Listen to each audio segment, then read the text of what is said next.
യേശുവേ കൃപയേകുകിൽ ഈ ജന്മം എത്ര ധന്യമാ. കർത്താവേ, കരുണയുടെ ഈ മണിക്കൂറിൽ അങ്ങയുടെ കൂടെയായിരിക്കാൻ സാധിക്കുന്ന ഈ നിമിഷങ്ങളിൽ കർത്താവേ, അങ്ങയുടെ സ്നേഹം ഞങ്ങളുടെ ഹൃദയങ്ങളിൽ നിറയട്ടെ എന്ന് ഞങ്ങൾ പ്രാർത്ഥിക്കുന്നു. അങ്ങയുടെ കൃപയാൽ ഞങ്ങളെ നിറയ്ക്കണമേ. കർത്താവേ, ജീവിതത്തിൻ്റെ വിവിധ മേഖലകളിലായിരുന്നു അങ്ങയുടെ സന്നിധിയിലേക്ക് ഞങ്ങൾ അണയുമ്പോൾ കർത്താവേ, ഒത്തിരിയേറെ വേദനകളും സങ്കടങ്ങളും ദുഃഖങ്ങളും ഭാരങ്ങളുമൊക്കെ ഞങ്ങളുടെ ഹൃദയത്തിലുണ്ട്. ഒത്തിരിയേറെ വേദനയിലൂടെ ഞങ്ങൾ കടന്നു പോകുന്നു. ആരോടും പറയാത്ത, ആർക്കും അറിയാത്ത ഒത്തിരിയേറെ സങ്കടങ്ങൾ ഞങ്ങളുടെ ഹൃദയത്തിൽ ഞങ്ങൾ ഒളിപ്പിച്ചു വയ്ക്കുന്നു. എങ്കിലും ഈശോയെ, അങ്ങ് അതെല്ലാം അറിയുന്നു. മറ്റാരെയേക്കാൾ കൂടുതലായി കർത്താവെ അങ്ങ് എന്നെ മനസ്സിലാക്കുന്നു. ഒരു വാക്ക് എൻ്റെ നാവിലെത്തുന്നതിന് മുൻപ് തന്നെ അതങ്ങ് അറിയുന്നുവെന്ന് സങ്കീർത്തകനോടൊപ്പം കർത്താവെ ഞാനും ഏറ്റു പറയുന്നു. കരുണയുടെ ഈ മണിക്കൂറിൽ ഈശോയെ, അങ്ങയുടെ കൂടെയായിരിക്കുന്ന ഈ നിമിഷം എൻ്റെ ജീവിതത്തെ ഞാൻ പൂർണ്ണമായിട്ടും അങ്ങയുടെ മുൻപിൽ തുറന്നു വയ്ക്കുകയാണ്. എൻ്റെ എല്ലാ ഏറ്റക്കുറച്ചിലുകളും സന്തോഷങ്ങളും സങ്കടങ്ങളും എൻ്റെ എല്ലാ കഴിവുകളും കുറവുകളും കർത്താവെ, എന്നിലെ എല്ലാ നേട്ടങ്ങളും എല്ലാ കോട്ടങ്ങളും എല്ലാ പോരായ്മകളും അങ്ങയുടെ തിരുസന്നധിയിൽ ഞാൻ തുറന്നു വയ്ക്കുന്നു.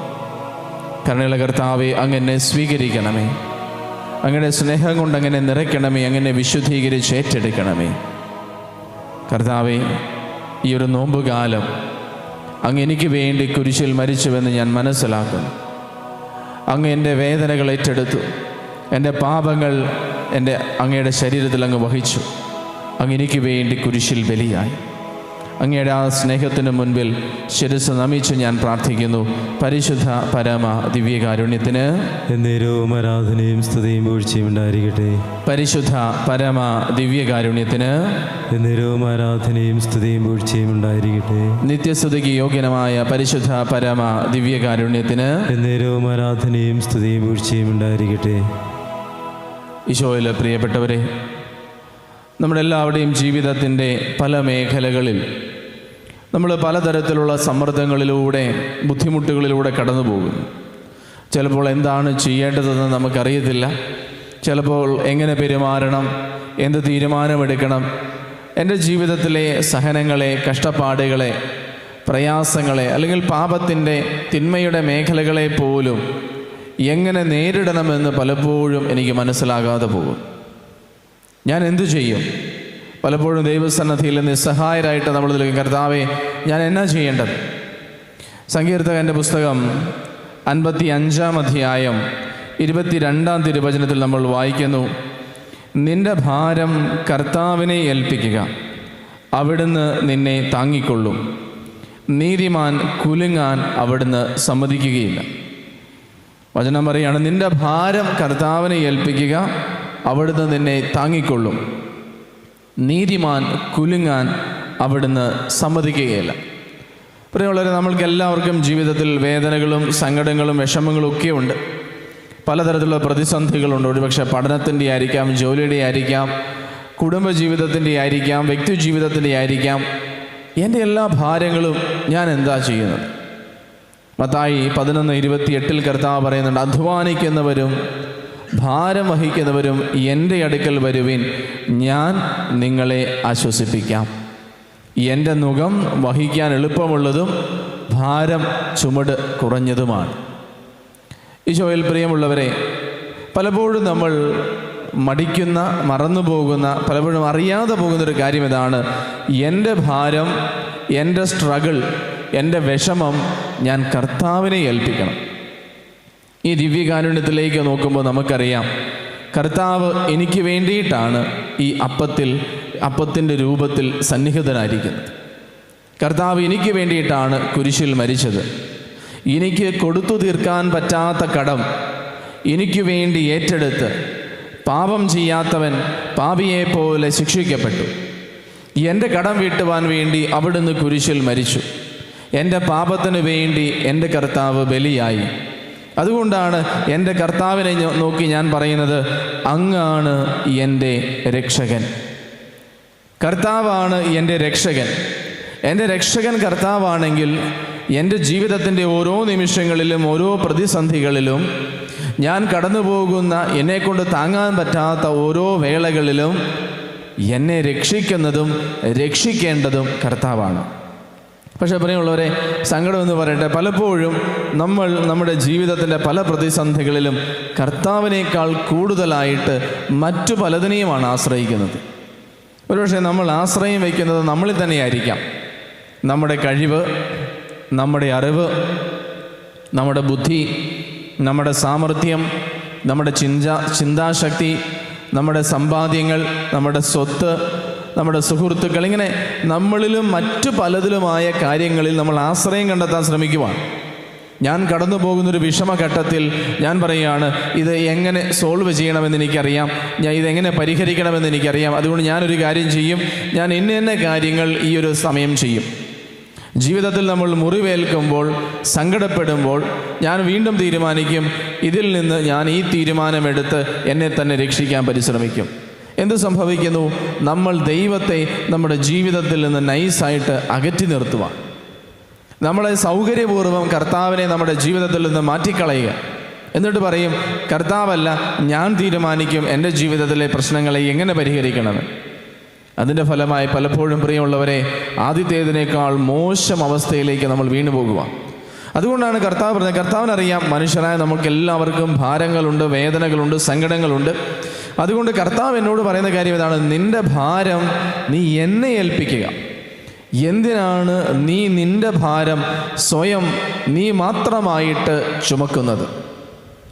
കർത്താവ് പറഞ്ഞു, നീ എൻ്റെ നുകം വഹിക്ക്, അത് എളുപ്പമുള്ളതാണ്. പ്രിയമുള്ളവരെ, എൻ്റെ പ്രശ്നങ്ങൾ ഞാൻ തന്നെ പരിഹരിക്കാൻ ശ്രമിക്കുമ്പോൾ, നിങ്ങൾ നുകം കണ്ടിട്ടുണ്ടോ എന്നറിയത്തില്ല, നുകം 2 കാളകൾ ഒരുമിച്ച് വഹിക്കുന്ന ഒരു കാര്യമാണ് നുകം. അത് 2 കാളകൾ ഒരുമിച്ച് നിലമുഴുമ്പോൾ അതിൽ രണ്ടിനെയും കഴുത്ത് ആ നുകത്തിൻ്റെ മേൽ വെച്ച് അവർ 2 പേരും ഒരേ ദിശയിൽ ഒരേപോലെ മുന്നോട്ട് പോകാനാണ് നുകം കാളകളുടെ കഴുത്തിൽ അല്ലെങ്കിൽ കഴുതകളുടെ കഴുത്തിൽ നുകം വയ്ക്കുന്നത്. ഇനി ഞാൻ എൻ്റെ ജീവിത ഭാരങ്ങളെ, ഒരുപക്ഷെ എൻ്റെ സങ്കടങ്ങളാകാം, എനിക്ക് വന്നുപോയ തെറ്റുകളെക്കുറിച്ചുള്ള കുറ്റബോധമാകാം, ജീവിതത്തിൽ ഞാൻ അനുഭവിക്കുന്ന പരാജയങ്ങളും വേദനകളുമൊക്കെ ആകാം, എൻ്റെ ജീവിതത്തിൽ ഞാൻ പലതരത്തിലുള്ള നുകങ്ങൾ വഹിക്കുന്നുണ്ട്. ചോദ്യം ഇതാണ്, എൻ്റെ നുകത്തിൻ്റെ ഒരു വശത്ത് ഞാനുണ്ട്, എൻ്റെ നുകത്തിൻ്റെ മറുവശത്ത് ആരാണ്? എൻ്റെ നുകത്തിൻ്റെ മറുവശത്ത് എൻ്റെ കൂട്ടുകാരാണോ? എൻ്റെ നുകത്തിൻ്റെ മറുവശത്ത് ഞാൻ എന്നെ രക്ഷിക്കാൻ പറ്റും എന്ന് കരുതുന്ന സ്വത്ത് സമ്പാദ്യങ്ങളും ലൗകിക മോഹങ്ങളും വസ്തുക്കളുമാണ്.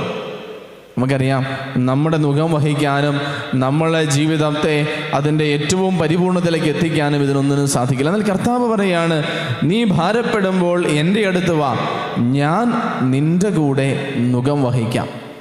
അപ്പോൾ പ്രിയമുള്ളവരെ, ഞാൻ കർത്താവ് കൽപ്പിക്കുന്ന ആ നുകം എന്നിൽ ഏറ്റെടുക്കുമ്പോൾ കർത്താവ് പറയാണ്, നിൻ്റെ നുകത്തിൻ്റെ മറുവശത്ത് ഞാനുണ്ട്, നിൻ്റെ ഭാരം ഞാൻ വഹിക്കാം. അപ്പോൾ നമുക്കറിയാം, എൻ്റെ ഭാരത്തിൻ്റെ ഭാരമുള്ള ചുമടെല്ലാം കർത്താവ് ഏറ്റെടുക്കും.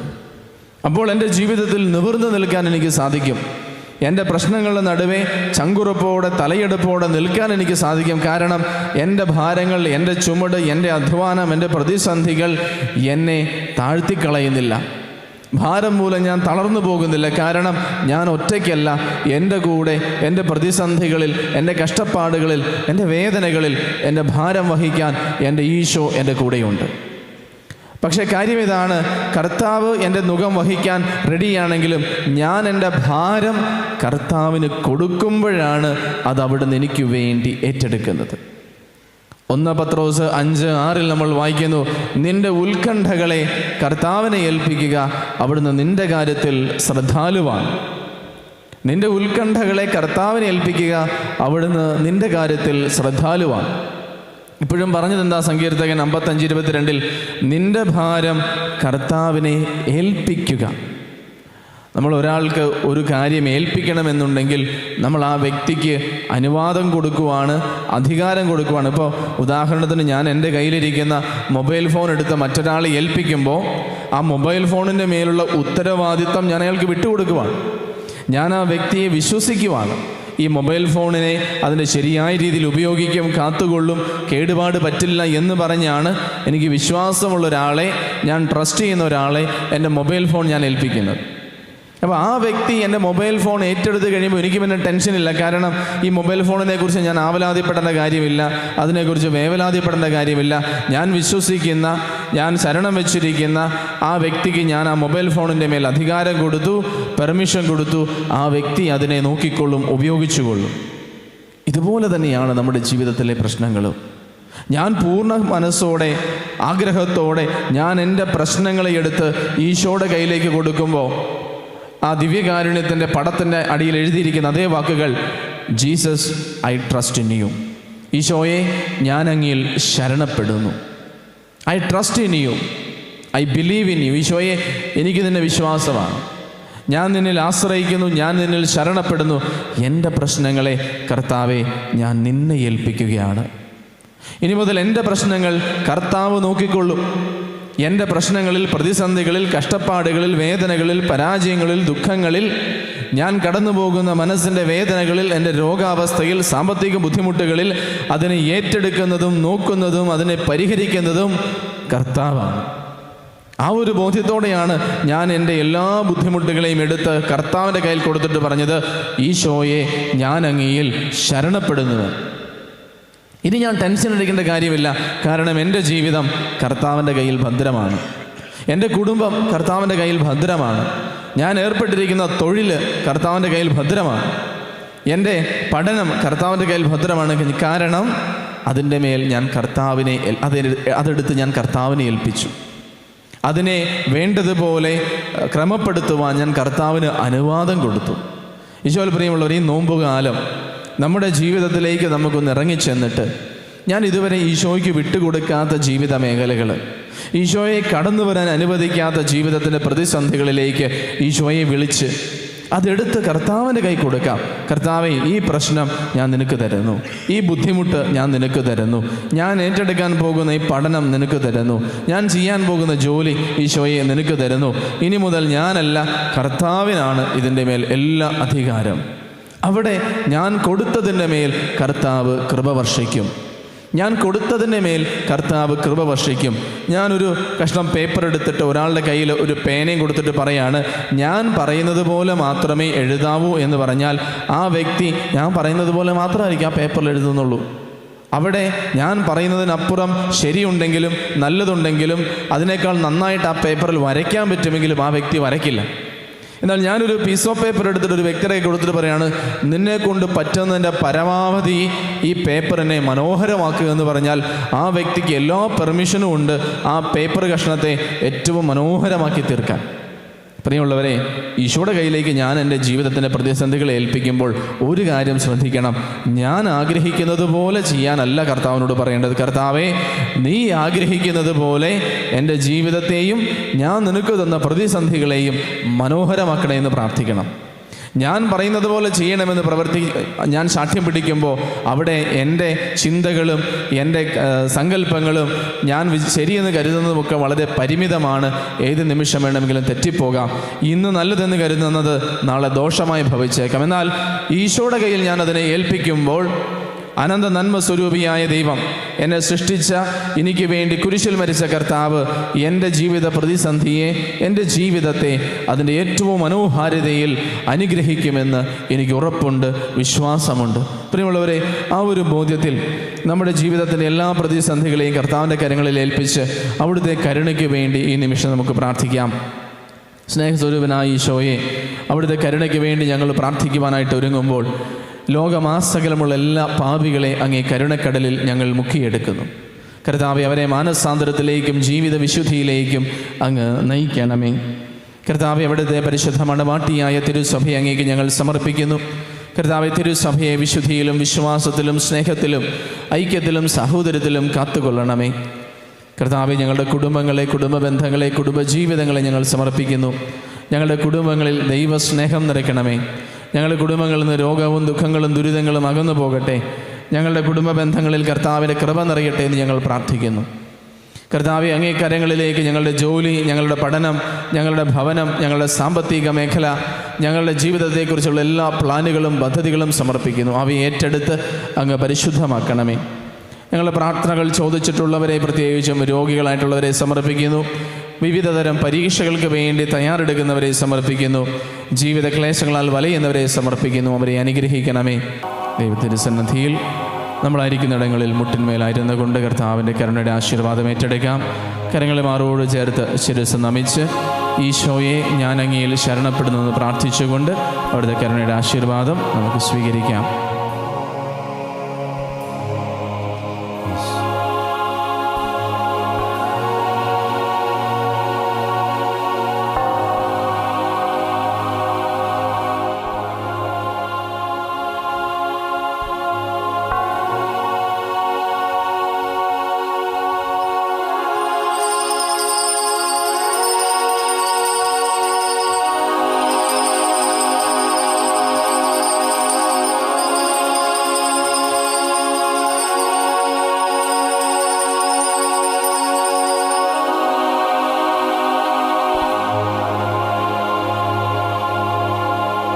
പരിശുദ്ധ പരമമാ